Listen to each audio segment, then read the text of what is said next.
The small, mist-shrouded town of Black Hollow lay nestled in a valley surrounded by dense ancient woods. The residents were used to the silence that enveloped the town at night, broken only by the occasional hoot of an owl or the rustle of leaves. But lately, the silence had been different, heavy, oppressive, almost alive.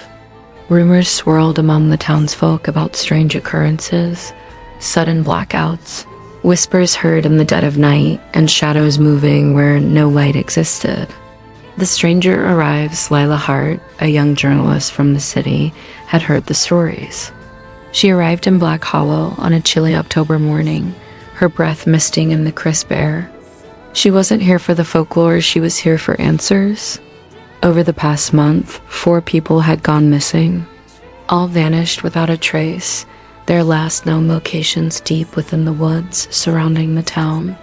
The innkeeper, an elderly woman named Agnes, handed Lila a brass key and warned her to stay indoors after dark. "The woods are no place for outsiders," Agnes said, her voice trembling. "The shadows, they're not natural." Lila dismissed the warning with a polite nod, but felt a shiver creep down her spine.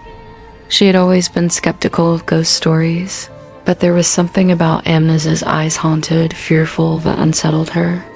The first encounter that night, unable to sleep, Lila sat by her window, staring out at the moonlit forest. The trees swayed gently, their branches clawing at the sky. Suddenly, she saw it, a figure standing at the edge of the woods, its silhouette unnaturally still. She blinked, and it was gone. Her curiosity piqued. Lila grabbed her flashlight and ventured outside, despite Agnes's warning.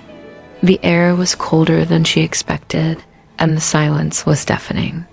As she stepped deeper into the woods, the beam of her flashlight caught something strange, a circle of stones, each engraved with cryptic symbols.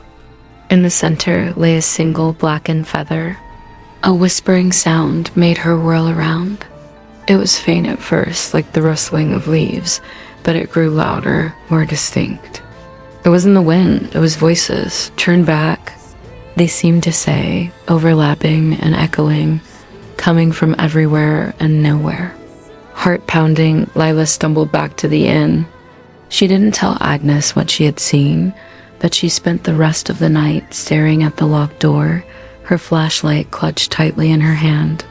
The discovery the next morning, Lila met with Sheriff Collier, a grizzled man who had lived in Black Hollow his entire life. He was reluctant to speak about the disappearances, but eventually admitted that all the missing persons had been last seen near the same stone circle Lila had discovered. "It's not just a superstition," he said, his voice low. "That place, it's cursed. People who go there don't come back." Undeterred, Lila decided to investigate further. She spent the day interviewing locals, piecing together fragmented stories about an ancient entity known as the Whispering Shadow. Legend had it that the shadow preyed on fear, luring victims into the woods and consuming their souls. One name kept coming up, Elias Grayson, a reclusive historian who lived on the outskirts of town. Lila visited him that evening, finding his home cluttered with books and artifacts. Elias was wary, but eventually shared what he knew. "The stone circle is a gateway," he explained.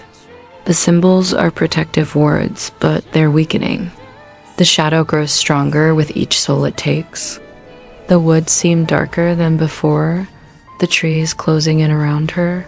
She reached the stone circle and set up the ritual as instructed. As she lit the candles, the whispering began again, louder and more insistent. "Leave." The shadows around her began to move, coalescing into a towering figure with hollow, glowing eyes.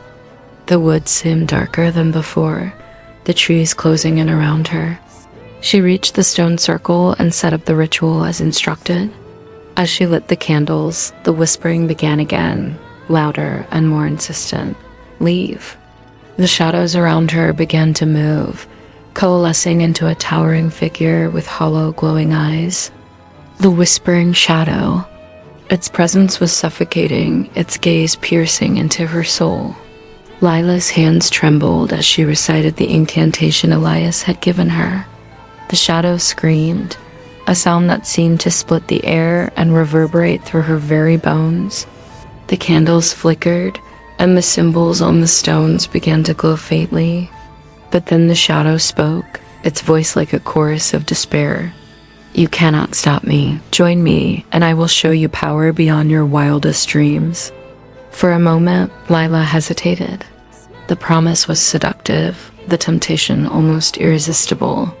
But she remembered the faces of the missing, the terror in Annaz's eyes, and the fear that gripped the town. With a cry of defiance, she plunged the silver knife into the ground at the circle's center, completing the ritual. The miraculous shadows shrieked as the ground beneath it cracked and glowed with an otherworldly light. The symbols on the stones flared brightly, and the entity began to dissolve, its form unraveling like smoke in the wind as the first rays of dawn broke through the trees. The oppressive darkness lifted. Lila collapsed, exhausted but alive. She was found hours later by Sheriff Collier and Elias, who had followed her into the woods. The townsfolk were skeptical when Lila told them what had happened, but the disappearances stopped, and the woods seemed to regain a sense of peace. Lila returned to the city, her story published as a gripping feature in her newspaper. While most readers dismissed it as fiction, those who lived in Black Hollow knew the truth. Months later, Lila received a package in the mail with no return address. Inside was a single blackened feather and a note that read, "Thank you.